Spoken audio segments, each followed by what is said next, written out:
Primera de Juan capítulo 2 versículo 1 en adelante leo la siempre y eterna palabra del Señor y lo hago en el nombre del Padre, Hijo y Espíritu Santo. Hijitos míos, estas cosas os escribo para que no pequéis. Y si alguno hubiere pecado, abogado tenemos para con el Padre, a Jesucristo el justo. Y Él es la propiciación por nuestros pecados. Y no solamente por los nuestros, sino también por los de todo el mundo. Y en esto sabemos que nosotros le conocemos, si guardamos sus mandamientos. El que dice, yo le conozco, y no guarda sus mandamientos, el tal es mentiroso, y la verdad no está en él. Pero el que guarda su palabra, en este verdaderamente el amor de Dios se ha perfeccionado. Por esto sabemos que estamos en él. El que dice, permanece en él, debe andar como Él anduvo. Padre, en el nombre de Jesús, te damos a ti la honra, la gloria y la alabanza. Te pedimos, oh Dios, y te rogamos en esta hora y momento, que tu Espíritu Santo, que ha estado presente, Señor, en toda esta celebración, pueda fluir en una forma especial, manifestarse, glorificarse en medio nuestro y hablarnos a través de esta palabra. Señor, toma el dominio, control de cada mente y corazón en este lugar. Señor, que en esta hora tu presencia y tu Espíritu Santo fluya, y que en esta hora tu nombre sea glorificado en nuestros corazones. Pedimos, Señor, esa gracia tuya y esa unción de tu Espíritu para poder ministrar en esta hora y momento a tu pueblo y a tus hijos. Lo pedimos, lo rogamos en el nombre glorioso de Jesús. Amén y amén, Señor. La gloria es del Señor. Gloria a Dios. Gloria a Dios. Gloria a Dios. Aleluya. Ese aplauso de alabanza para el Señor. Gloria a Dios.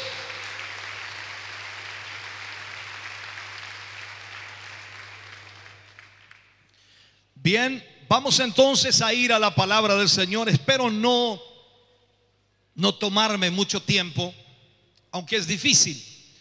Teniendo tan amplitud de asistencia, uno dice, hay que aprovechar este tiempo. Y qué bueno que todos son cristianos. Qué bueno que todos son cristianos. No porque no queramos tener a alguien que no sea cristiano aquí, sino por la temática que vamos a abordar. Vamos a hablarles a cristianos en esta mañana. ¿Cuántos dicen amén? Bueno, ya en esta tarde. Quiero usar como título al mensaje de hoy, definiendo la meta. Definiendo la meta. He tomado este pasaje bíblico para de alguna manera dar como una pequeña introducción a lo que vamos a hablar hoy. Entendemos perfectamente que el ser humano, ¿cuántos son seres humanos aquí? El ser humano está colmado, repleto de prohibiciones desde el momento mismo que nace. Apenas nacemos, comienzan las prohibiciones. ¿Cuántos se sienten que los prohíben en algo? ¿Están aquí o no? ¿Cuántos se sienten que los prohíben en algo? Y claro, cuando uno es bebé, le dicen, no llores. ¿Se ha fijado usted? Que cuando un bebé llora, ¿qué le dice el papá o la mamá? No llores. Cuando ya uno es un poco más grande, siendo un niño, y comienza la etapa de caminar solo, de alguna manera, le dicen, no toques. No cojas o no tomes. Cuando ya se va acercando a la edad de 5 años y quizás un poquito más, a los 10 años, le dicen: no te atrevas o no te permito. Y ya vemos que inmediatamente en la niñez tenemos prohibiciones. ¿Me dan un amén? Cuando ya llegamos a los 15 años, nos dicen: no lo vuelvas a hacer, porque la próxima vez vas a ver. Después de los 18 años, sin duda, cuando es difícil atajarlos por la rebeldía que existe en el corazón humano, viene la frase cliché y nos toca decir con mucha responsabilidad moral: ve, hazlo, pero no peques. Todas esas prohibiciones están desde pequeños. Y todos los que estamos aquí hemos pasado por esas etapas complicadas de la prohibición. Y claro, todos nosotros vinimos a Jesús porque queríamos ser libres. Bueno, yo vine a Jesús porque quería ser libre. Yo no sé cuántos vienen a Jesús para ser libres. Entonces, mirando esa realidad, si nosotros como cristianos y como creyentes hubiéramos formado y educado con el enfoque correcto, con el enfoque equilibrado o el enfoque debido hacia lo bueno, sin duda hubiéramos tenido un crecimiento mucho mejor que el que tenemos hasta hoy. Incluso podríamos decir que nuestras familias podrían estar mucho mejor formadas de lo que están hasta esta hora. Debemos entender esto. Constantemente pasamos diciendo: no toques, no hagas, no cojas, no y no. Si tuviéramos la visión bien direccionada de parte de Dios hacia la meta verdadera, hacia lo que es el enfoque bíblico, y más aún enfocado hacia nuestras acciones, ya teniendo la meta que es Jesucristo en nuestra vida, entonces muy seguramente nos sería más fácil entender y comprender lo que debemos y no debemos hacer. Cuando a alguien le dicen: no peques, ¿realmente entenderá lo que le están diciendo? ¿Realmente comprenderá lo que usted le está diciendo? Hasta en el ámbito cristiano evangélico hoy día no se entiende. No tienes que pecar, no puedes pecar, no debes pecar, no puedes pecar, no debes vivir en pecado, y a veces ni siquiera entienden. Y ahí está un problema que debemos solucionar y debemos mirar a través de la Escritura. Lamentablemente hemos hecho esfuerzos para hacerle entender a la gente que Dios quiere y que Dios anhela que nosotros no pequemos, pero solamente le hemos dado una parte de la información y no le hemos entregado toda la información para que ellos realmente sepan por qué no deben pecar. Y ahí está el problema. Disculpe que haya mencionado la palabra pecar, porque ya eso crea ya inmediatamente dentro del pueblo evangélico un nerviosismo. Dice: aquí se viene fuerte la cosa, hermano. ¿Qué pasó? ¿Qué pasó si no estábamos de gozo y de fiesta? ¿Qué pasó?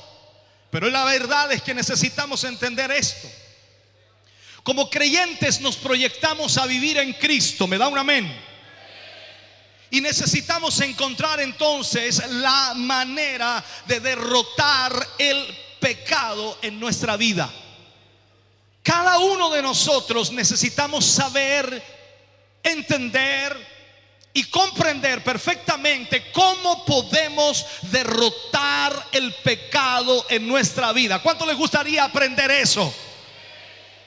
Porque claro, yo converso a veces con hermanos, me dicen: ando mal, pastor, las luchas, oh, terrible, pastor, las debilidades que tengo, no sé qué hacer, oro al Señor, pero todavía eso el diablo lo trae a mi mente, a mi corazón, y me tiene casi contra la muralla, no sé qué hacer. Ore por mí, pastor, porque yo no sé si paso de aquí a mañana. ¿No he escuchado esas frases? La gente lucha contra el pecado, pero no sabe cómo vencer el pecado. Y muchos de nosotros pensamos que sencillamente Dios tiene que enviar un ángel del cielo y quitarnos el pecado de frente, o quitarnos lo que nos está asediando, o romper con la presión que el diablo está poniendo sobre nuestra vida. Pero necesitamos aprender, hermano, a través de la misma palabra, qué es lo que debemos hacer. Yo creo que hoy es un día de cambio. ¿Cuántos creen eso? Yo creo que Dios nos puede hoy ministrar algo que quizás no es una revelación extraordinaria, pero nos puede ayudar a entender algo que quizás por mucho tiempo no entendíamos. ¿Cuántos dicen amén? Así que vamos a ver esto como un día de cambio y un día de renovación espiritual, y un día en donde vamos a iniciar algo extraordinario en las manos del Señor. Bendito sea el nombre del Señor. Entonces necesitamos encontrar la manera de derrotar el pecado. Hay interrogantes, por supuesto, en su vida y también en mi vida. Vamos hacia la meta, que es Cristo Jesús. Pero alguien dice: bueno, ya llegamos a la meta, ya tengo a Cristo, ¿y ahora qué? Bueno, nuestra meta en Cristo va más allá de lo que es tener tan solo a Cristo. Nuestra meta en Cristo es en realidad estar un día en la presencia de Dios allá en el cielo. Bendito sea el nombre del Señor. No es tan solo tener a Cristo aquí, gozarnos con Cristo aquí, danzar con Cristo aquí, cantar de Cristo aquí, sino es estar con Cristo en la gloria, es estar en la presencia de Dios. Por lo tanto, necesitamos entonces entender esto. Vamos a despejar 3 interrogantes en esta tarde que nos ayudarán a entender este proceso. 3 interrogantes que nos implicará, por supuesto, conocer más, o nos ampliará el conocimiento y nos dará convicción de lo que estamos haciendo aquí. Yo no quiero preguntarle a usted qué está haciendo aquí. Seguramente me responderá, dice: bueno, yo estoy aquí porque cumplimos 9 años de ministerio. ¿Por qué está aquí? Porque me invitaron. ¿Y por qué está aquí? Porque me vine en un bus. ¿Por qué está aquí? O sea, nadie dice lo que tiene que decir. Todos están aquí por un motivo totalmente diferente a lo que debiera ser. Y ese es uno de los problemas que tiene la iglesia cristiana hoy día. Entonces vamos a ver ¿cómo podemos derrotar el pecado? ¿Cuántos quieren aprender eso? ¿Cuántos quieren llegar a la meta con Cristo? Perfecto. Entonces, para poder definir la meta, necesitamos primero saber cómo derrotar al pecado. Porque te aseguro que mientras no derrotemos el pecado en nuestra vida, nunca llegaremos a la meta.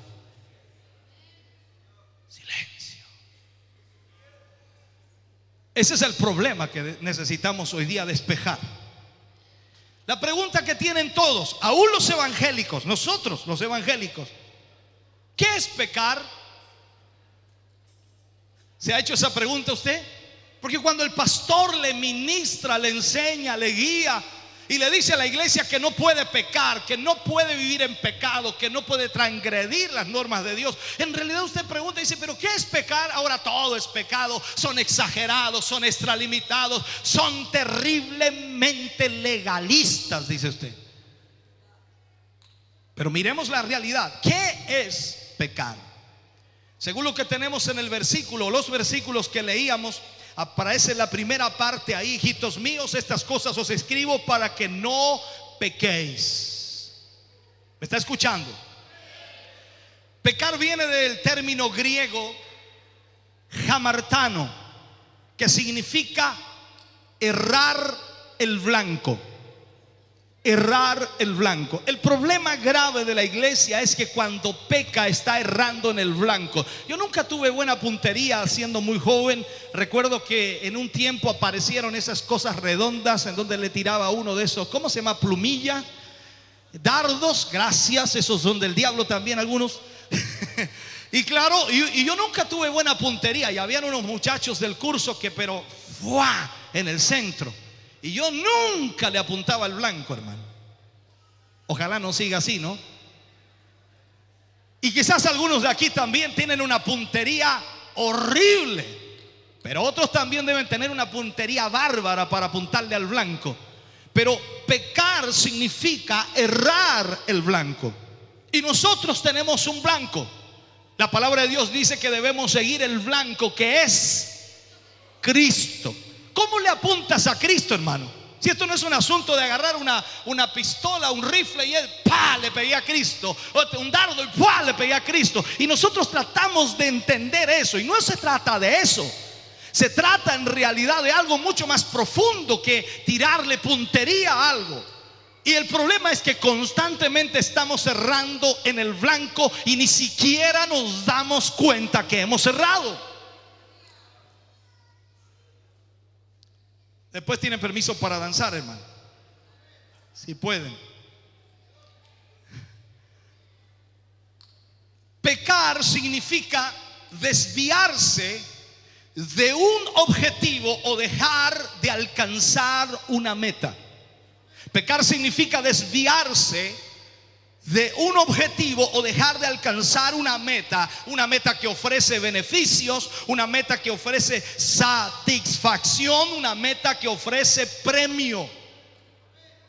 Cuando nosotros leemos la palabra del Señor y aparece allí el versículo o los versículos en el libro de Filipenses, Pablo deja muy claro, absolutamente claro, que él sabía perfectamente lo que era no pecar, lo que significaba no pecar. Y Pablo dice: hermanos, no pienso o no pretendo que yo mismo lo haya logrado o alcanzado ya. Más bien una cosa hago, olvidando lo que queda atrás y esforzándome por alcanzar, dice, lo que está delante. Prosigo o sigo avanzando hacia la meta para ganar el premio que Dios ofrece o que Dios me dará mediante su llamamiento celestial en Cristo Jesús. O sea, Pablo aquí nos explica en Filipenses que él tenía claro que para alcanzar la semejanza de Cristo, la cual es perfecta, tenía que definir su meta. Nadie puede alcanzar la semejanza de Cristo si no tiene bien definida su meta, si no entiende perfectamente que está y debe alcanzar a Jesucristo, o debe dar en el blanco que es Cristo, o sencillamente debe su vida mostrar a Cristo en toda su forma de ser. Miremos aquí, miremos un poquito esto. Pablo tenía claro que para alcanzar entonces lo que era Cristo, lo perfecto, él tenía que definir su meta, definir su blanco. Aquí podríamos hacer una pregunta y un juego de palabras que sería: bueno, ¿a quién está siguiendo usted? ¿A quién sigue usted? Respóndase usted, no me lo grite de ahí, no sé, cosa que se asuste a alguien. ¿A quién sigue usted? Le voy a dar algunas ideas. Hay gente que sigue un pastor, un líder, un evangelista, un maestro, un apóstol, un profeta. Hay gente que sigue una misión, denominación, ministerio. Hay gente que sigue ciertos líderes, no importa la capacidad o no importa la santidad que se vea en ellos, no interesa. Ellos siguen a personas, personas siguiendo a personas. No es malo en cierto enfoque, pero ¿cuál es su blanco? ¿Cuál debiera ser el blanco de la iglesia de Jesucristo? ¿Sabes tú que hay mucha gente que nos mirará a nosotros de otra perspectiva? Puede que de otra iglesia o de otra denominación o de otra congregación nos miren como deschavetados, como locos, incluso como fanáticos, incluso hasta del diablo. Y tú miras y haces exactamente la misma comparación hacia otras iglesias, denominaciones, líderes y pastores, y piensas que esa es la manera. Pero en realidad a veces no estamos enfocando en el blanco. Él nos llama a seguirle a Él. Él nos llama a ser como Él. Él nos llama a tener la esencia y tener en realidad la pureza que Él tiene. Y nosotros necesitamos ser transformados, no en nosotros mismos, sino transformados a la estatura de ese varón perfecto. Ser llevados a la perfección de Cristo en nuestra vida, para que realmente se vea que estamos dando en el blanco, que de verdad estamos, en otras palabras, buscando lo que Dios quiere que busquemos. Quiero definirle esto. Cuando definimos el blanco, podemos ir hacia adelante. Cuando alguien en la iglesia evangélica no tiene definido su blanco, nunca avanza. Nunca avanza. Y eso es una triste realidad. Hay gente que pueden pasar 1500 años, es una forma de decirlo, y nunca ha crecido ni siquiera 1 centímetro espiritualmente. Sigue teniendo las mismas mañas. Yo decía hace años atrás, las hermanas pentecostales, sin ofender a nadie, yo sigo creyendo que debe ser así, pero tienen su moño y su maña. Porque hay gente que nunca cambia. Y no estoy ofendiendo, estoy dando una forma de decirlo solamente. En realidad hay gente que no crece espiritualmente, se estanca. Porque cuando no definen el blanco, lamentablemente no pueden avanzar. ¿Cómo vas a avanzar tú si no sabes lo que viene más adelante? Pero cuando tú tienes definido el blanco, tú avanzas sin importarte lo que suceda o lo que ocurra en ese trayecto, porque sabes que el blanco es Cristo y sabes que mirándole a Él no habrá ninguna situación que pueda frenarte o detenerte. Un día un hermano me preguntaba me hacía una pregunta bíblica y me decía: pastor, ¿por qué Pedro caminó sobre las aguas? Y él trataba de sacar un poquito de eso y trataba en realidad de entender que Pedro había sido extraordinario, que Pedro había sido inmenso, tremendo. ¿Cuántos creen eso? Pero no fue tan tremendo. En realidad no hizo nada que nosotros no podamos hacer.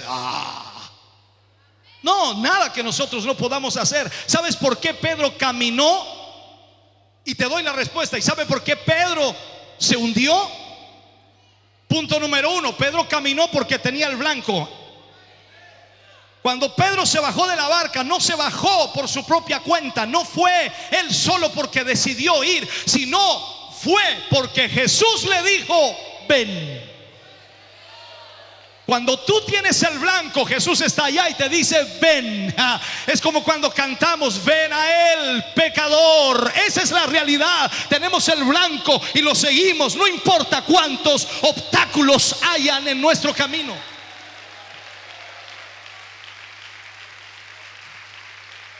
Pero ahí también vemos que Pedro se hundió. ¿Por qué se hundió? ¿Por qué se hundió? ¿Por qué se hundió? Dejó de mirar el blanco. Alguno dice: falta de fe. Tiene razón, la Biblia lo dice, Jesús se lo dijo. Pero en realidad, ¿en quién dejó de tener fe? En Cristo. Eso significa que dejó de mirar el blanco. Ese es el problema de la iglesia. Por eso es que andan los hermanos así medios bandeados. Y nunca se enfocan bien. Uno les da un pequeño tironcito y ¡ah! Menos mal que hay puros cristianos aquí, hermano. ¿Cuántos dicen amén? Entonces, cuando dejamos de mirar el blanco, ya no tenemos proyección. Porque no creas que Jesús va a ir a 1 metro tuyo. No, Él siempre va muy adelante, hermano. ¿Te acuerdas cuando llevaba a la gente a orar al monte? Los dejaba en un lugar y Él se iba más arriba, más adelante. Siempre Él va más adelante que nosotros. ¿Tú crees que Jesús va caminando al tranco tuyo? No, Él va mucho más adelante y constantemente tiene que pararse y mirar y dice: ya, po.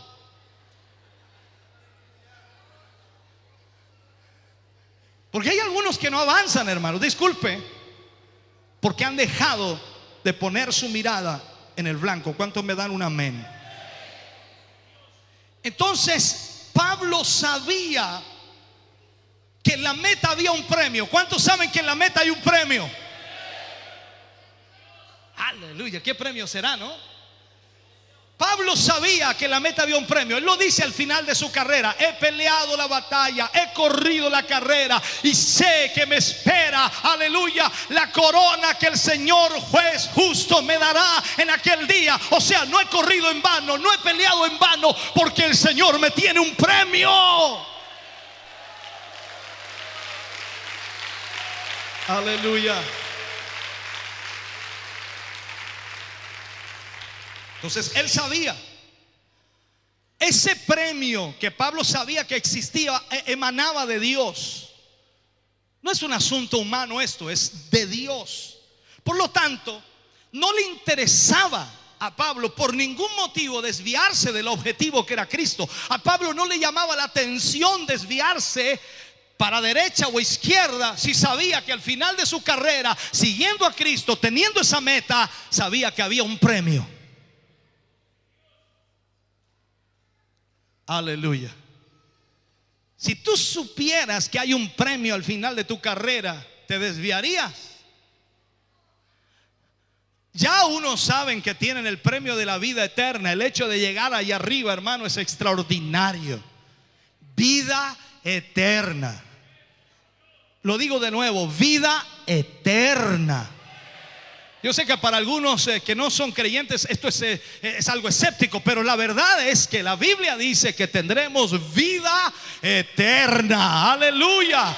Y ese es el premio quizás para muchos, vida eterna. Todo aquel que es salvo, todo aquel que llega al cielo será coronado con la vida eterna. Bendito sea el Señor. Ahora, quiero enfocarle esto. Nosotros debemos mantener el objetivo, el blanco. No podemos cerrar el blanco de ninguna manera. Desde niños se nos ha enseñado, y de adultos también se nos enseña, y nosotros les enseñamos a nuestros hijos que no deben pecar. ¿Le enseña a usted eso a sus hijos? Que no deben pecar. ¿Y cómo le dice? ¿Cómo le dice? No peques. Cuidadito con pecar. ¿A dónde vas? ¿Con quién vas? ¿Hasta qué hora? Nosotros tratamos de vigilar la vida de nuestros hijos y nosotros les enseñamos que no pueden pecar. Pero la estrategia que a veces utilizamos es igual a la estrategia con la que fuimos formados. La estrategia de el garrote, la vara, el palo, la escoba, la varilla de mimbre o lo que sea. ¿En qué sentido lo aplico? Quiero que me escuche. Le decimos no toques, no hagas, no esto, no esto otro. Si bien la naturaleza del hombre, ¿cómo es la naturaleza del hombre? Es ser rebelde. ¿Sabe usted que todos tenemos por naturaleza ser rebeldes? Así que cuando te queda todavía un grado de rebeldía es porque todavía te queda naturaleza humana. Alábale. Todos somos rebeldes. No hay ni un rebelde aquí. Yo soy rebelde, Señor. ¿Hay algún rebelde más conmigo? Levante la mano los rebeldes. Todos tenemos un grado de rebeldía en nuestra vida. Y claro, cuando a la naturaleza humana le dicen no toques, no hagas, no esto, no esto otro, lógicamente viene automáticamente la rebeldía. Y se refleja en cosas tan simples como cuando nos dijeron, ¿se acuerda usted cuando chico le dijeron no toques la plancha? ¿Se acuerda usted de esa o no? A ver, levanten la mano todos los que se quemaron algún día, no importa que si fue poco, con la plancha. A ver, mire, levanten la mano los que se quemaron un día con la plancha. Ahora, ¿y qué les dijeron antes de quemarse? No toques la plancha. Puede que le hayan agregado, no toques la plancha porque te vas a quemar. Y nosotros, cabros chicos, ¿qué decir? ¿Quemar? ¿Qué es lo que será? ¿Eso se come? Eso es igual que el truco de las madres antiguas. Dice, cuando se vaya las visitas nos vamos a comer el capón, decían. Ya hartos conocieron el capón. Era una varilla de mimbre, un palo de escoba, lo que fuera. Pero la cosa es que después se ponía brava la situación. Entonces vemos esto. A todos en algún momento nos dijeron no toques la plancha porque te vas a quemar.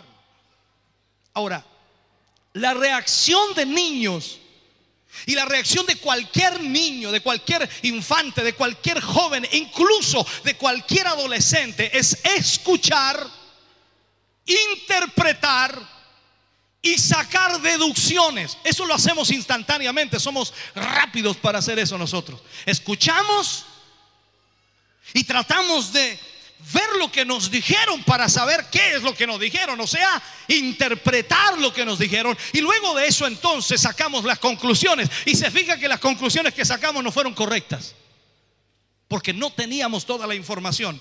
Pero con base en qué parámetros le decimos a nuestros hijos: no hagas esto.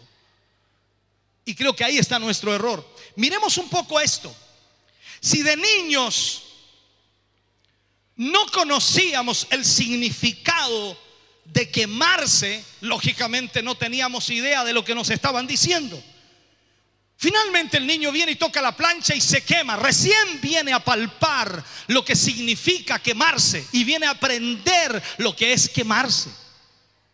En cambio, si a ese niño que juega todo el día y que viene acercándose a la plancha le hubiéramos dicho: si tocas la plancha te vas a causar un profundo dolor, le aseguro que es probable que ni siquiera se acerque a la plancha. ¿Por qué, dice usted? Porque ese niño pasa todo el día cayéndose porrazos, costalazos, golpeándose, dejándose chichones en la frente, y él ya sabe lo que es el dolor. Así que si eso causa dolor, yo nada con el dolor. Hoy día a todo el mundo le decimos: no peques, pero no le decimos qué causa. Ahora muchos de nosotros por experiencia sabemos que el pecado causa dolor, causa tristeza, causa agonía. No hay nadie, hermano. Yo soy el único que he sufrido dolor, tristeza y agonía. Entonces miremos esta realidad.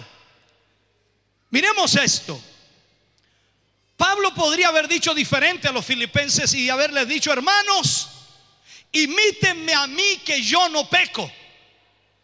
Pero esa información no sería completa, no le hubiera funcionado a Pablo, porque en realidad la gente no le hubiera entendido. Entonces Pablo se toma el trabajo, se toma el tiempo para demostrar que pecar es más que una prohibición, la cual el ser humano siempre quiere quebrantar. Pablo nos demuestra a través de eso que no pecar es alcanzar mis metas, y más aún es alcanzar los objetivos fundamentales en Cristo. No pecar es no solo apuntar, sino dar en el blanco. Entonces Pablo le está diciendo: amigos míos, cuando yo no peco es porque quiero alcanzar mis metas, es porque quiero hacer lo que Cristo quiere que yo tenga, es porque tengo fundamentos y principios y tengo convicciones en mi vida de que Dios ha prometido un premio y yo quiero alcanzarlo. Por lo tanto, yo no voy a pecar, no me voy a apartar del blanco que es Cristo, porque sé que tengo premio y arriba en la gloria, y yo voy a seguir mi meta y voy a seguir el propósito de Dios.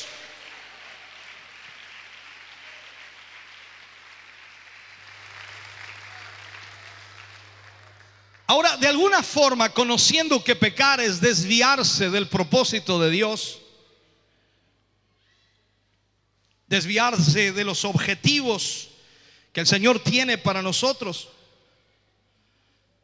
cuando le hable a sus hijos, hágalo con sabiduría. Porque si usted quiere rescatarlos y quiere que ellos sean hombres de bien en el futuro, hábleles con sabiduría.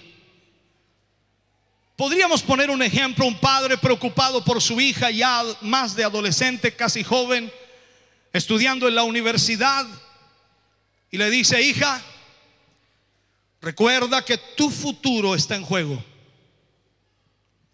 Piensa en las promesas que tienes de Dios antes de tomar decisiones erradas. Mira que tu carrera demanda tiempo y sacrificio. Y si haces locuras en tu vida, te vas a embarazar, y en estos momentos será muy difícil lograr tus metas de esa manera. Estoy seguro que esa joven la piensa 500 veces antes de arrancarse con un locatelli.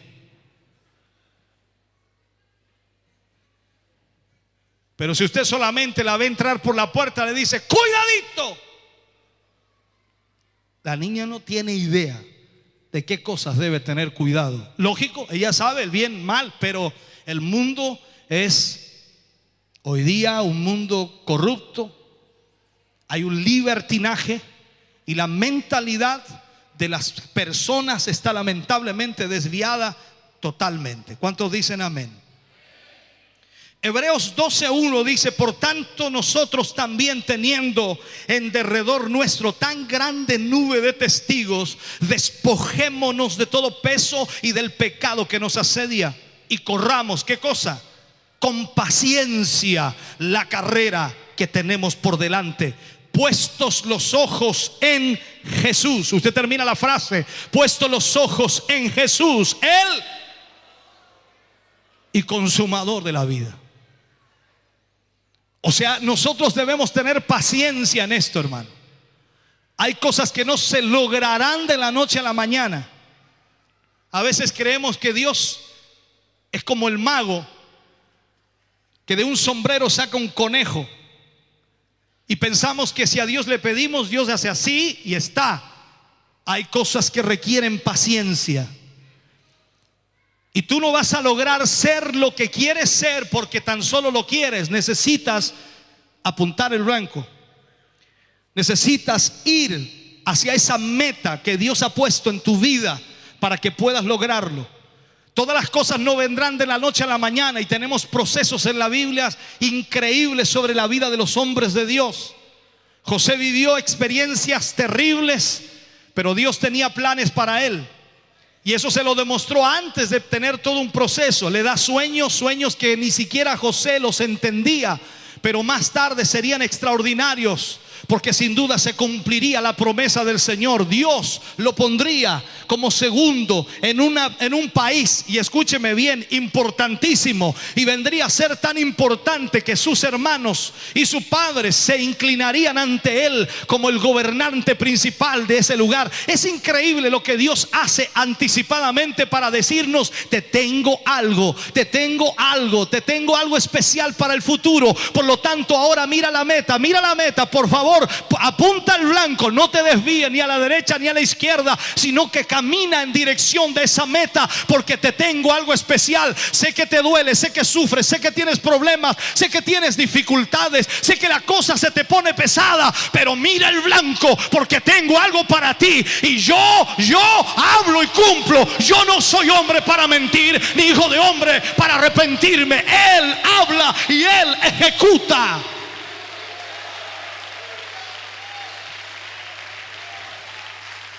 Aleluya. Bendito Dios. ¿Qué hacer si peco? ¿Qué hace usted cuando peca? No me mire así, por favor. Dice que todos somos pecadores. Si usted no dice nada, capaz que la gente que no conoce al Señor crea que ustedes son santos, son ángeles, tienen alas, tienen aureola. Y no es así. Yo no veo ángeles aquí. Yo veo personas que están tratando de vivir para Dios. Personas que luchan y bregan con su carne día a día para poder llevarla a los pies de Cristo y permitirle a Dios obrar en sus vidas. Por lo tanto, ¿qué hacemos si pecamos? ¿Qué hacemos? Juan habla ahí. Aparece también la palabra abogado. Usted conoce esa palabra, ¿no? ¿Cuánto necesitan un abogado? La palabra abogado. Entonces, mirando este pasaje, habla así del paracleto, del que ayuda, que significa llamado al lado de uno, en ayuda de uno, intercesor. Interceder significa que ruega o media por nosotros. Y aquí el abogado es Jesucristo. Qué buen abogado nos gastamos, hermano. Qué excelente abogado tenemos.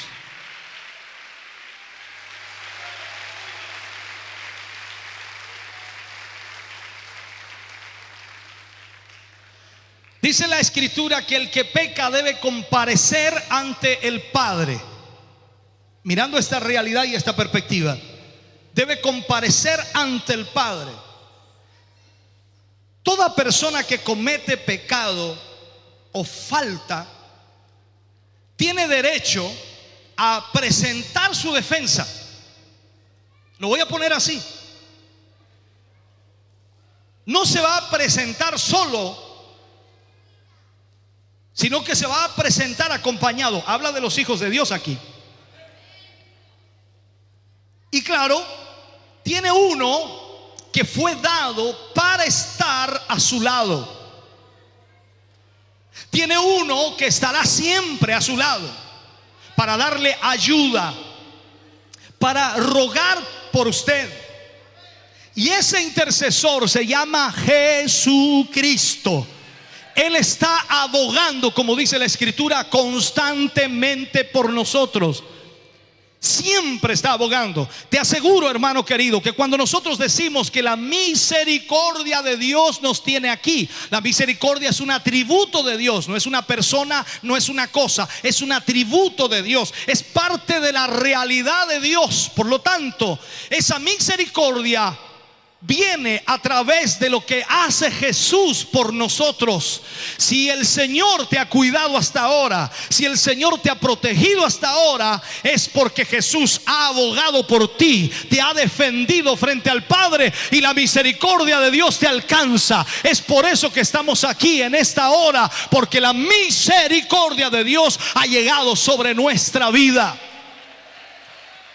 Y te tengo una noticia. Sé que hay muchos cristianos que a veces se preocupan muchísimo. Y claro, hay situaciones un poco extrañas que suceden. Hay espíritus, hay demonios, hay una manifestación también diabólica en este mundo, y es una verdad. Y mucha gente siente como que la casa se aplasta, como que hay ruido, como que golpean las puertas, como que las ventanas se azotan, como que las mesas se mueven y las sillas se colocan de otra manera, se levantan al otro día y la cama está para el otro lado. O le puse color, no, claro que sí. Hay cosas que suceden así, y hay otros que incluso el diablo se le sube por la cama y le aprieta el cogote.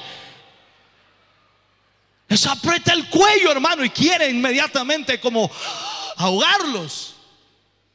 Y todas esas cosas, dice alguien, no, el diablo me va a matar. Mira, si el diablo pudiera, si el diablo tuviera el poder para hacerlo, si el diablo más tuviera la autoridad para hacerlo, ya lo habría hecho. El diablo vino a robar, matar y destruir. ¿Escuchas eso? Pero Jesús dijo: yo he venido para que tengan vida y para que la tengan en abundancia. Le puso, en otras palabras, sobre lo que el diablo vino a hacer, Jesús le puso algo mayor todavía, y le dijo: mientras yo esté aquí, dijo Jesús, tú no puedes matar, tú no puedes robar, tú no puedes destruir, porque yo he venido para que tengan vida y la tengan en abundancia. Así que si piensas que el diablo te va a matar, no, apunta el blanco. Y el diablo no va a poder hacer nada en contra tuya. ¿Me estás oyendo, hermano? Entonces este versículo nos muestra en realidad que Jesucristo es el que intercede por nosotros. Al morir Cristo y al hacerse el sacrificio por nosotros, Él se pone entre nosotros y el Padre. Y cuando venimos ante el Padre a rogar por nosotros, a comparecer arrepentidos, porque tenemos que ir arrepentidos, ¿sí? Entonces el Padre nos ve limpios. Tú y yo sabemos que no estamos limpios, pero el Padre nos ve limpios y nos ve puros. Dios mío. Porque nos ve a través de su Hijo Jesucristo. Esa es la verdad. O sea, en otras palabras, nuestro abogado, que es Jesús, hace un juicio extraordinario, hace una representación nuestra extraordinaria, y le dice al Padre: Padre, sin duda ellos han pecado, pero recuerda que yo derramé mi sangre por ellos. Recuerda que yo los compré. Recuerda que son míos. Tú me los diste, Señor. Por lo tanto, tú no puedes raerlos de la tierra. Tú no puedes dejarlos solos. Tú no puedes abandonarlos, porque tú me los diste y están conmigo. Y cuando tú me los diste, yo los protejo desde ese día en adelante. Oh, bendito Dios.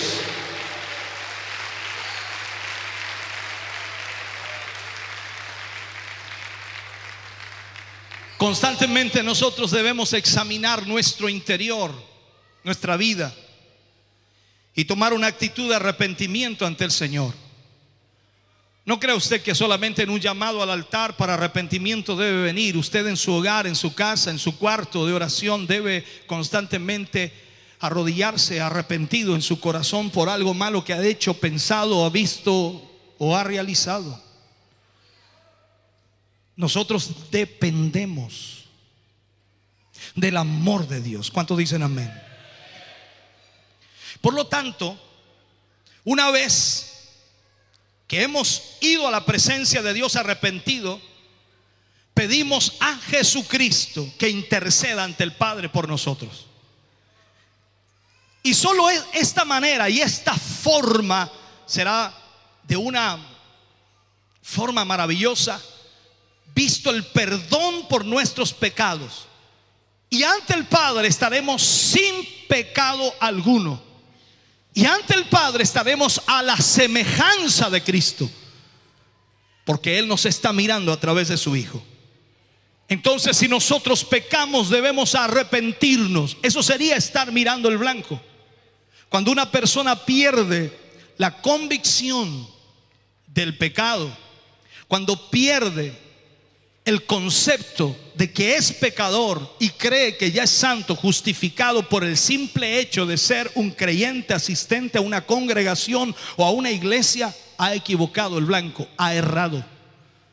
Tú y yo no somos santificados, ni lavados, ni limpiados, ni perdonados por asistir a tal o cual iglesia. Nosotros somos lavados, limpiados, redimidos, perdonados, porque tenemos a Cristo en nuestro corazón, porque Él a través de su sangre nos limpia de toda maldad y de todo pecado. Deme un amén en esta hora, por favor. Aleluya.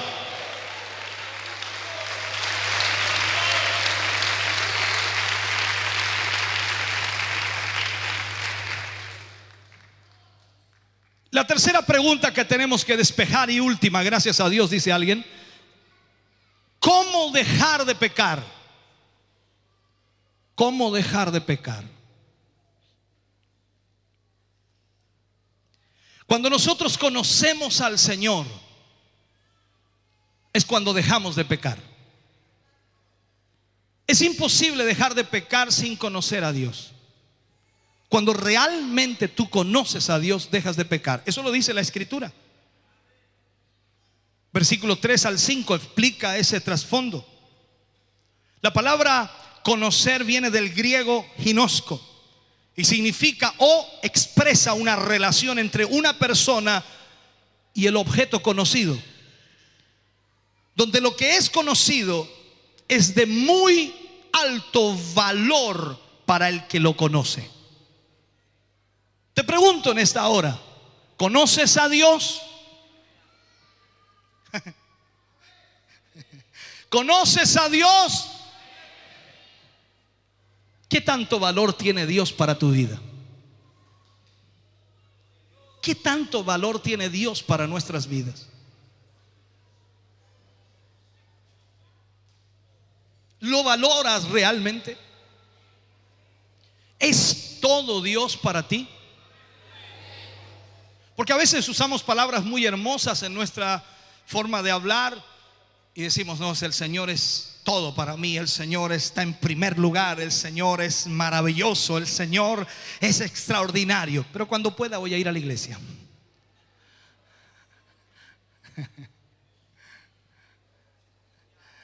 ¿Me estás oyendo?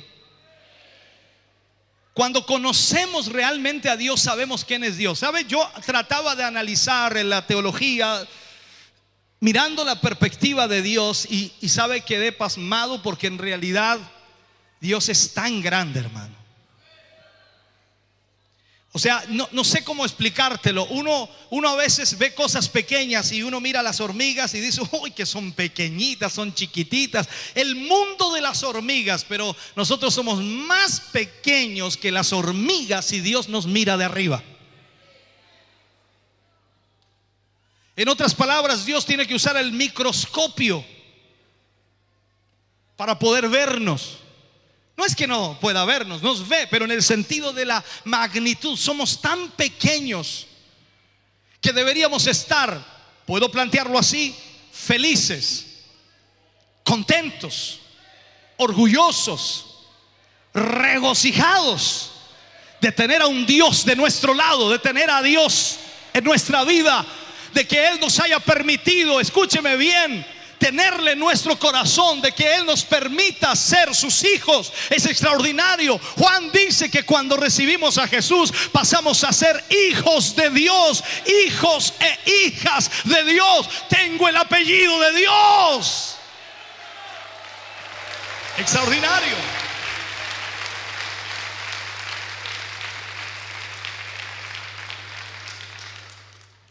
Entonces, esta relación de conocimiento que no es intelectual, hermano, no es intelectualidad. Hay mucha gente que tiene conocimiento de Dios por la intelectualidad, conocimiento, bagaje, teología y todo lo demás. Y hay gente que domina muy bien los términos y sabe muy bien identificar cada término. Lo puede explicar. Parece un diccionario andante, explica todos los puntos de lo que significa conocer a Dios, y uno dice, queda impresionado. Qué tremenda oratoria. Ah, Dios mío, cómo lo explicó. Nunca lo había visto de esa manera, nunca lo había pensado, no lo había imaginado. Qué tremendo lo que dijo, extraordinario. Pero cuando se baja del altar o está viviendo su vida, en realidad se le nota leguas de lejos, sin microscopio, sin telescopio. Nos damos cuenta que no tiene nada que ver con ese Dios que dijo que conocía.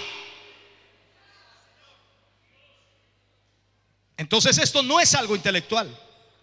Se obtiene por la operación del Espíritu Santo. Tú vas a conocer a Dios realmente por la obra del Espíritu Santo en tu vida, porque es la única manera de recibir a Cristo. ¿Cómo puedes recibir a Cristo sin la obra del Espíritu Santo? Si la palabra de Dios dice que el Espíritu Santo es el que convence de pecado. Entonces hay gente que a veces va a la iglesia y uno le pregunta, ¿y por qué está aquí usted? No, la verdad que yo hace años llegué aquí. ¿Cómo llegó? No, pasaba por fuera y entré y me gustó y aquí estoy. Ah, y hace tiempo que sí, y me gustan las alabanzas y vengo aquí porque me gusta, me siento bien, siento una tranquilidad, una paz. Hay gente que va a la iglesia porque siente paz. Claro que dice, pero está bien, pues pastor, siente paz en la iglesia, qué bueno que va a la iglesia. El problema es que cuando sale de la iglesia se le acaba la paz. Y Jesús dijo bien claramente, mi paz os dejo, mi paz os doy, no como el mundo la da, yo os la doy. Él da una paz duradera, que a pesar de los conflictos, las luchas, las presiones, las dificultades, tenemos paz para con Dios y paz en Dios, porque Dios actúa en nuestra vida y nos lleva más allá de lo que nosotros conocemos. Entonces vemos esta realidad hoy día dentro de mucha gente evangélica. Ya voy a terminar, hermano. Deme un minutito, 2, 3, 4, 5. Ya voy terminando. Entonces el Espíritu Santo es lo que nos permite a nosotros recibir a Jesús. ¿Y cómo le conocemos? Como dije, un punto importante es obedeciéndole. ¿Cuántos conocen al Señor aquí?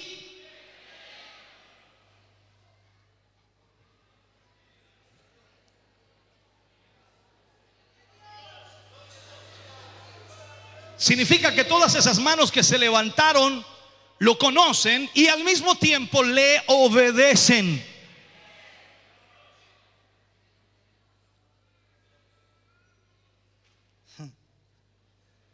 Obedecer, según el diccionario, significa cumplir la voluntad de quien manda. Así de sencillo, nada más que eso. Obedecer significa hacer la voluntad de quien manda.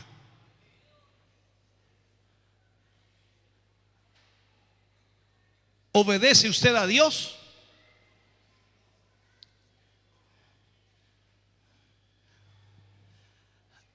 Trato de no hablar para escucharlos. ¿Obedece usted a Dios? Ahora, en la aplicación, miremos esto, en la aplicación yo puedo cumplir de alguna manera la palabra obedecer con algo que se me ha comunicado. Puedo cumplir con obediencia aquello, porque se me comunica y lo puedo cumplir, lo puedo hacer, lo puedo realizar, pero solamente si tengo la capacidad para hacerlo. Nadie puede obedecer a otra persona aunque mande si no tiene la capacidad para hacerlo. Esto es importante también. O sea, en otras palabras, esto pone también en tela de juicio la manera de nosotros de mandar o de ordenar a alguien. Usted no puede pedirle al niño de 5 años: anda y pon la tetera. Cabra, porquería, desobediente, nunca obedece ¿Qué? Pero si no tiene la capacidad.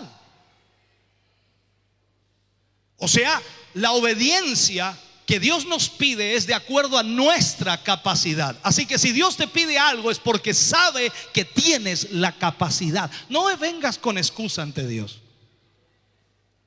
Dice que Dios no pone más carga de la que podemos llevar.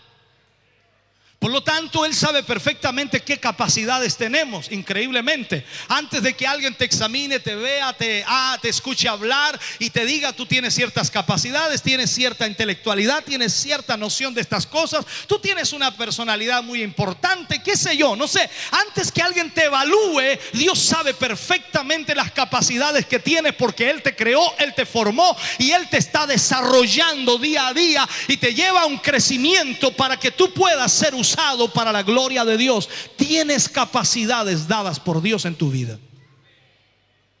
Entonces, tu obediencia a Dios es en base a tus capacidades. Cuando nosotros conocemos a Cristo, Él nos conoce. ¿Cuántos saben que Dios nos conoce? Entonces, cuando conocemos al Señor y Él nos conoce, nos volvemos uno con Él en un espíritu. Esto es muy profundo, no tengo el tiempo para desarrollarlo, pero ojalá lo puedas entender. Cuando tú conoces a Dios y Él te conoce, nos volvemos uno en un espíritu y asumimos, escuche bien, el carácter y sus pensamientos. Esto sí que es complicado, ¿no?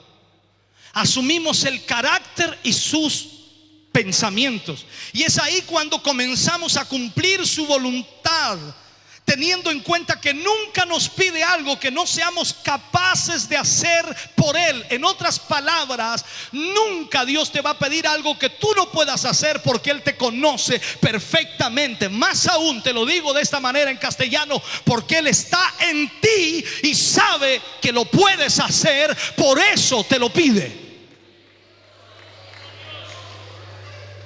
Hay alguien que pueda decir: entonces, si Dios me pide vivir en santidad, puedes hacerlo. ¿Por qué? Porque Dios está en ti y Él te dará la capacidad de vivir en santidad, y Él te dará la capacidad de hacer su voluntad, y Él te dará la capacidad de vivir en forma perfecta para Dios, porque Él te conoce. ¿Me está oyendo, hermano? Una vez que nosotros comenzamos a cumplir su voluntad, su amor, su vida comienza a llegar a nuestra vida. Cuando tú lo enfocas como tu objetivo, cuando tú lo enfocas como tu meta, cuando tú lo enfocas como la vida para ti, tú dejas de errar el blanco y constantemente estás haciendo la voluntad de Dios, porque en realidad has conocido a Dios y sabes perfectamente lo que Dios quiere de tu vida. Sería extraordinario que cada uno de nosotros conociéramos a Dios de esa manera.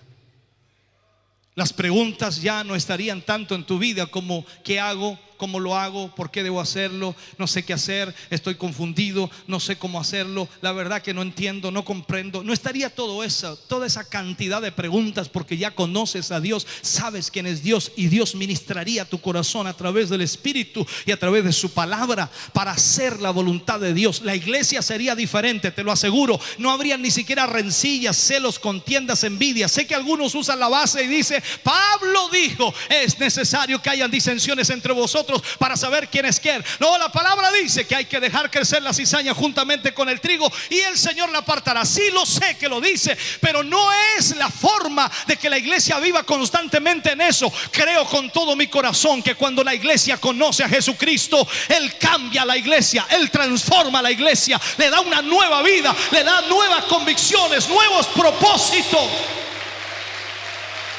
Los celos, las envidias se van.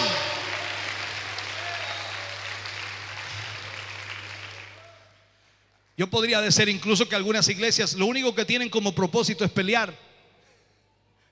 ¿Se ha fijado usted que algunas iglesias subsisten gracias al chisme? Viven de chisme en chisme. Y si no hay chisme en el culto, no voy más al culto porque no me dijeron nada.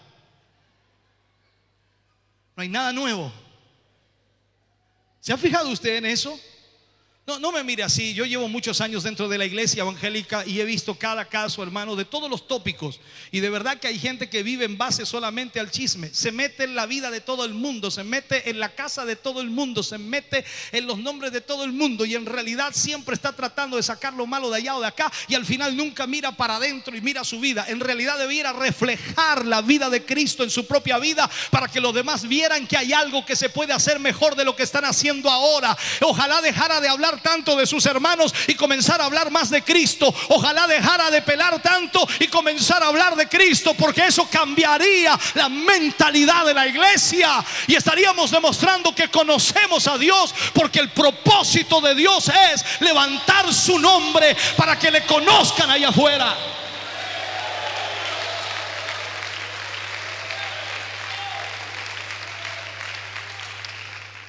Entonces, ¿cuál es tu meta, hermano?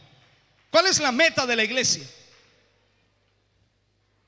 Hoy tenemos tantas interrogantes.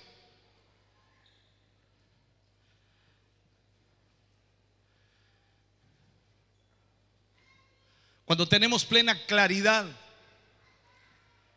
de las respuestas que el Señor nos entrega a través de su palabra, y cuando entendemos perfectamente el propósito de Dios, entonces nos transformamos en un arma poderosa en Dios. Un arma poderosa. Cuando tienes el objetivo claro, Cristo, cuando tus propósitos están en base a esa meta, cuando todo lo que haces va en esa dirección, aunque se presenten conflictos y problemas, tú sabes que las olas no podrán hundirte, porque tú miras a Cristo. Tú le conoces y tú sabes que Él no fallará. Él no va a fallar. ¿Cuántos saben que Cristo no falla? Por lo tanto, no te dediques a mirar a tu alrededor, mira a Cristo. Esa es tu meta. Esa es tu meta. Y cuando tú encuentras hombres y mujeres que están mirando a Cristo, se nota en sus vidas, porque en realidad irradian eso de Cristo en ellos, y entienden perfectamente que deben presentarse ante Dios como pecadores, humillados ante la presencia de Dios, reconocer que son faltos ante Él. Pero qué maravillosa experiencia cuando tú vas a las plantas del Señor y te humillas. Allí el Señor te exalta, porque dice que Él, aleluya, ama al que se humilla, y aún más enaltece al que se humilla. Esa es la realidad del Dios al cual servimos.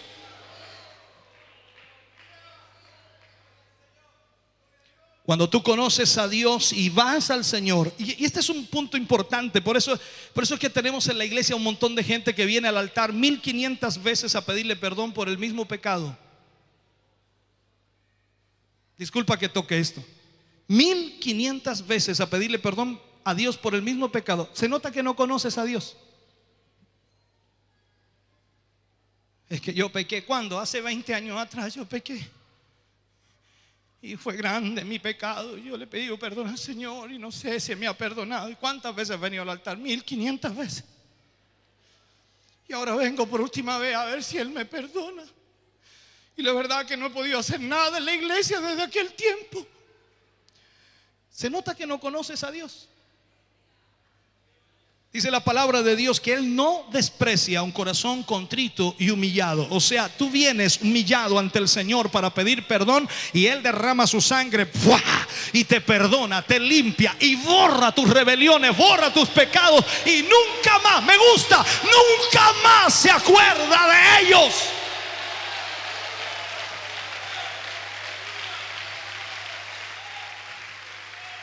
Entonces cuando tú conoces a Dios, vienes al altar, te humillas, lloras, te quiebras y le pides perdón. Pero ¿cómo te levantas? Dice la Biblia, te levantas justificado, te levantas perdonado, te levantas limpio, te levantas puro, porque la sangre de Cristo tiene poder para limpiar al más vil pecador. Aleluya.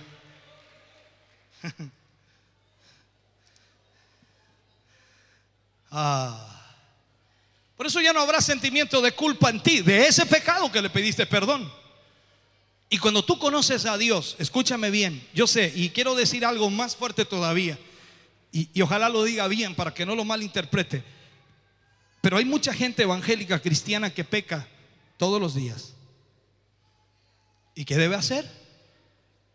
¿Qué debe hacer? ¿Qué debe hacer? Venir a las plantas del Señor y pedir perdón. Sé que mucha gente toma eso como una rutina y nada más porque no conoce a Dios. Pero cuando tú conoces a Dios, escúchame bien, tú no vas a pecar deliberadamente. El pecado te asedia. Satanás, el diablo, dice la escritura, y Pedro lo escribe, dice que anda como león rugiente buscando a quien devorar. Esto no es una situación fácil. El diablo te busca, el diablo te ve como enemigo. El diablo quiere destruirte, robar todo lo que Dios está poniendo en ti, prácticamente matarte. Y el diablo tiene su guerra. Cuando tú tienes a Cristo, conoces a Cristo, la presencia de Cristo está en ti a través del Espíritu Santo. El diablo te ve como su enemigo y te ataca a ti, no porque tú eres esa persona, sino porque lo que tienes adentro es el enemigo número uno del diablo y te ataca con furia. Así que, hermano, no te enojes cuando el diablo te ataca, gózate porque tienes al vencedor en ti. Dice que somos más que vencedores por medio de aquel que nos amó.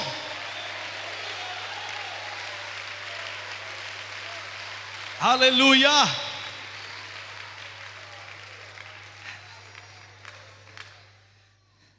Venimos a ser tan semejantes a Cristo cuando realmente le conocemos.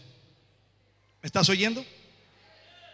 Así que el enemigo nos ve como su blanco y nos lanza saetas y nos lanza una cantidad de presión sobre nuestra vida.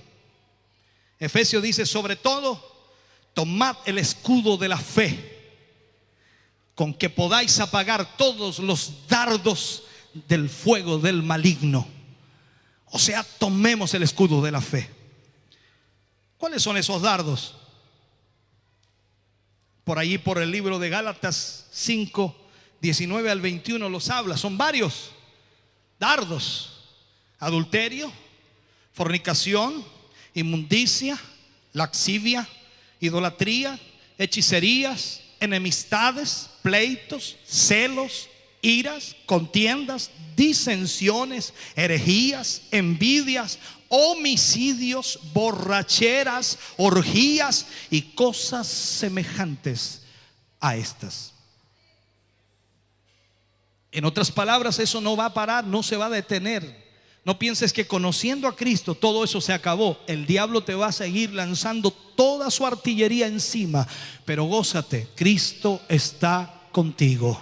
El Señor está en tu vida, y cuando tú conoces a Dios sabes que estás protegido. Tienes la armadura de Dios, tienes el escudo de la fe, y el diablo tendrá que alejarse. Volverá otra vez, pero tú estarás preparado, porque la presencia de Dios te estará guiando. Estarás obedeciendo a Dios porque tu meta está clara, porque tu blanco es Cristo, y por lo tanto tú no te vas a desviar de esa meta ni de ese blanco, porque sabes que al final de esa meta te espera una corona, te espera un premio, te espera lo que Dios ha prometido para tu vida. ¿Me estás oyendo, hermano querido?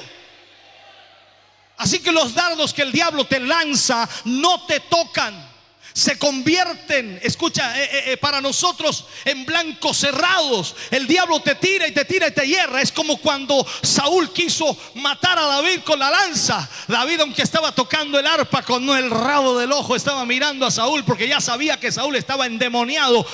Claro que sí. Aunque tú estás alabando a Dios, el diablo te viene a saetar, pero tú estás atento, tú estás velando, tú estás constantemente compenetrado en lo que Dios quiere de ti, y tú puedes entonces sentir el ataque del enemigo, y tú puedes entonces buscar más presencia de Dios, para que esa presencia de Dios retire toda la obra del enemigo.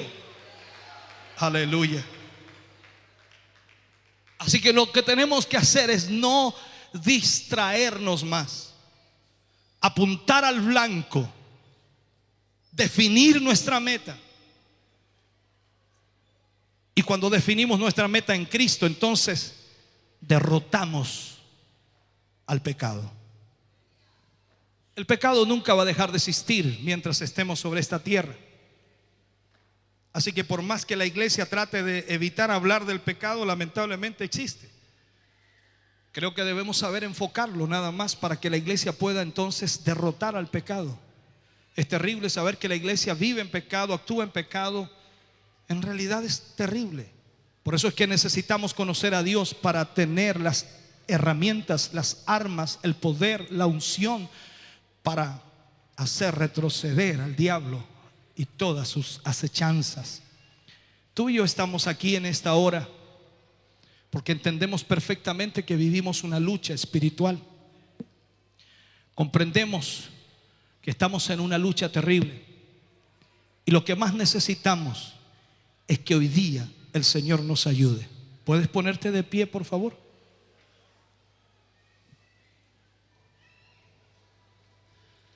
¿Cuántos de nosotros aquí, cuántos de nosotros en este lugar hemos enfrentado día tras día presiones increíbles?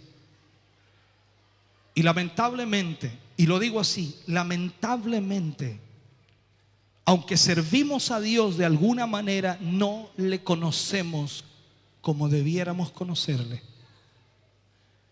Cuando tú conoces a Dios, entiendes a Dios. Cuando tú conoces a Dios, sabes cómo Dios habla. ¿Te ha pasado que a veces hablas con alguien que no lo conoce muy bien y habla tan rápido, no le entiendes nada, pero después de algunos días hablando con esa persona, como que le vas entendiendo? Y alguien se te acerca y le dice: ¿cómo le entiendes a este? Yo no le entiendo nada. Pero a medida que pasas más tiempo con él, le vas entendiendo su forma de hablar y su forma. Qué increíble, hermano. Qué increíble. Si me conocieran, dice el Señor, si me conocieran, las cosas serían diferentes. Sé que cada uno de ustedes tiene metas en la vida, y todos tenemos metas. Y muchas de esas metas no se han logrado y no se han alcanzado. ¿Sabes por qué? No es el problema de ponerse una meta. El problema es que la meta, que es Cristo, no está en tu vida. Cuando tú tienes a Cristo como meta principal y tú le pides a Dios que te ayude en algo de tu vida que va dentro del propósito de Dios, yo te aseguro que esa meta va a llegar rápidamente, porque Dios quiere ayudarnos. Trato en lo posible de explicarte esto y de hacerte entender lo que hemos tratado de ministrarte hoy. El problema de la iglesia es que no ha definido su meta. Hablo de toda la iglesia en general, de todas las iglesias. No han definido su meta, y eso los tiene hoy día divagando. Hay gente que se goza con los cánticos y su meta es eso. lindos cánticos, hermosos cánticos, hermosa música, hermosas voces. Hay gente que tiene como meta buenos instrumentos, buenos equipos, todo lo que sea para la iglesia, un lindo templo, un hermoso templo, una buena congregación, una gran congregación, una buena misión, grande misión. Y sus metas están ahí, basadas en eso. Y todo lo que sus vidas necesitan parece que lo cubre eso. Pero cuando viene el problema y la dificultad, nada de eso les puede ayudar. Todo se derrumba. Y estés en la iglesia que estés, te sientas bien o te sientas excelentemente bien, si no conoces a Dios, si no tienes a Cristo en tu vida y si no le obedeces a Él, sencillamente vas a flaquear, vas a derrumbarte, vas a desmoronarte, porque la meta no es nada de este mundo, la meta es Cristo Jesús. Y cuando tú tienes a Cristo como la meta principal, te aseguro que como Pedro vas a caminar sobre las aguas y no te vas a hundir. Y te aseguro que como cada hombre de Dios va a hacer proezas y va a hacer maravillas, porque Dios está contigo. Conoces a Dios, sabes quién es Dios y sabes que ese Dios no le ataja a nadie, no le detiene a nadie. Sabes que ese Dios es el Dios de lo imposible. Yo quiero hacer una oración en esta hora. Y quiero hacer una oración difícil y creo complicada. Muy difícil. Entiendo algo y sé que es imposible que cada uno de nosotros pueda vivir en santidad sin Dios. Con esto no te voy a decir que eres un pecador empedernido y que eres una persona que te has desviado de Dios y que sencillamente no sirves para nada. Si estás aquí es porque Dios te ha mirado con misericordia. Si estás aquí es porque Dios tiene planes contigo, tiene propósitos contigo. Pero hay muchos propósitos que no podrán llegar a su fin, ni tampoco se podrán cumplir si tú no conoces a Dios. Cuando nos damos cuenta que hay gente que discute, pelea y a veces incluso llega a tal extremo que se va de una iglesia y sencillamente la abandona porque hay cosas anómalas o cosas que no le gustan o no le agradan, en realidad nos damos cuenta que a veces no se conoce a Dios. Dios camina por senderos misteriosos. Y cuando tú llegas a conocer a Dios, te das cuenta que todo lo que Dios permite en tu vida te va haciendo crecer y madurar. Aún imagínate cuando pecamos y transgredimos las normas de Dios, que no es bueno, absolutamente nada bueno. Dios viene y transforma aquello tan malo para enseñarnos a crecer y madurar, para mostrarnos que su amor aún está presente. Tú y yo hemos probado la misericordia de Dios cientos, miles de veces. Hemos palpado el amor de Dios en nuestra vida como ninguno otro. Hemos visto cómo Dios nos ha levantado ahí cuando estábamos caídos. Hemos visto cómo Él nos ha perdonado y nos ha lavado en su sangre otra vez. Hemos visto cómo Dios nos ha vuelto a dar otra oportunidad después de haber fallado tanto. Hemos visto cómo el Señor derrama su amor y misericordia porque sencillamente nos ama. Él nos conoce, pero nosotros no hemos llegado a conocerle. Su misericordia está aquí en esta hora para tu vida, para tu corazón. Y esto no se trata de venir aquí a arrepentirte y aceptar a Jesús. Se trata de reconocer que te falta conocer a Jesús, que te falta apuntar el blanco, que te falta enfocarte en el propósito de Dios, porque has tenido muchas cosas a las cuales has mirado y sencillamente has tenido muchas distracciones en tu vida, las cuales no te permiten hacer la voluntad de Dios. Yo en esta tarde quiero ofrecer esta oración para aquellos que en esta hora quieren conocer más a Dios, quieren tener una experiencia con Dios sin límite, porque Dios puede hacer algo especial con ustedes. Dios se está moviendo poderosamente en este último tiempo. Queda poco tiempo, y en ese poco tiempo Dios puede hacer cosas extraordinarias contigo. Dios usó a hombres en el pasado. 6 meses bastaron para que Juan el Bautista revolucionara todo un país. Solo necesitas conocer a Dios para ver lo que Él puede hacer a través de ti. Solo necesitas conocer a Dios para tener las pautas, la dirección y las metas que Dios pondrá para ti, para tu vida. Quiero en esta hora que si necesitas oración, ven a este lugar por favor y ponte de pie aquí adelante. Vamos a orar. Vamos a orar en esta hora. Vamos a orar. Vamos a orar.